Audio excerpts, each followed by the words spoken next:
3 minutes avec de Fonds commun Manuvie. Ici Keith Holden, service de gestion des placements de Manuvie.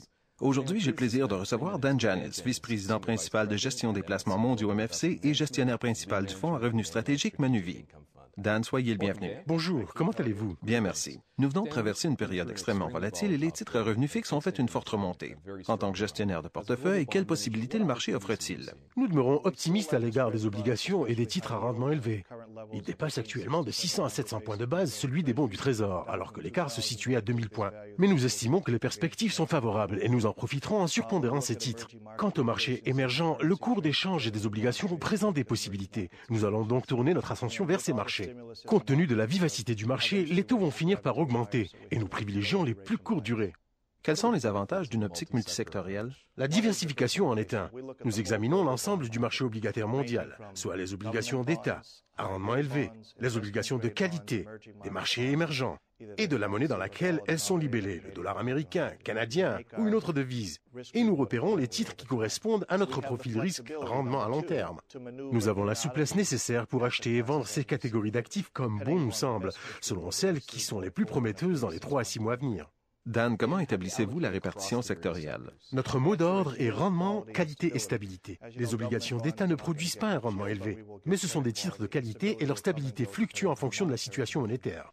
Quant aux obligations à rendement élevé et celles de catégorie supérieure, elles nous procurent un bon rendement, mais pas nécessairement la qualité. Leur stabilité peut aussi fluctuer en fonction de la liquidité du marché.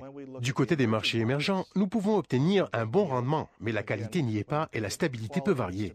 Quant au marché du G7, ils offrent la qualité mais pas nécessairement le rendement. Il est donc possible de réunir ces 3 attributs dans l'ensemble du portefeuille. Notre rôle consiste à déterminer, au moyen d'une analyse descendante, où se situent les titres qui présentent le meilleur ratio risque-rendement, puis de privilégier le secteur le plus avantageux et de sous-pondérer le secteur le plus défavorable. Ensuite, notre équipe d'analystes effectue une analyse ascendante et nous achetons les titres qui nous semblent les plus prometteurs et nous surveillons leur évolution à intervalles mensuels, trimestriels et semestriels. Comment gérez-vous le risque du portefeuille? Les fonds comportent 3 risques inhérents. Le risque des taux d'intérêt, le risque de crédit, puis le risque du change. Le risque de taux d'intérêt peut être associé aux titres à court terme ou à long terme. On peut aussi éviter un marché et se concentrer sur un marché moins sensible au taux d'intérêt.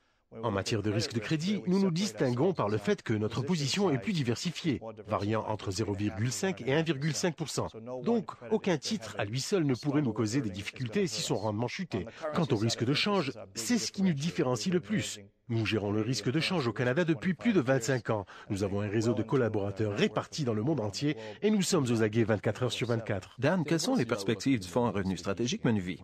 Nous sommes très emballés par les possibilités que présentent actuellement les marchés à l'échelle mondiale. Nous devrions obtenir un rendement très intéressant et détenir des titres de qualité, et nous nous en réjouissons. Dan, merci beaucoup. Je vous en prie. Ici Keith Holden. Vous venez de passer 3 minutes avec Dan Janis.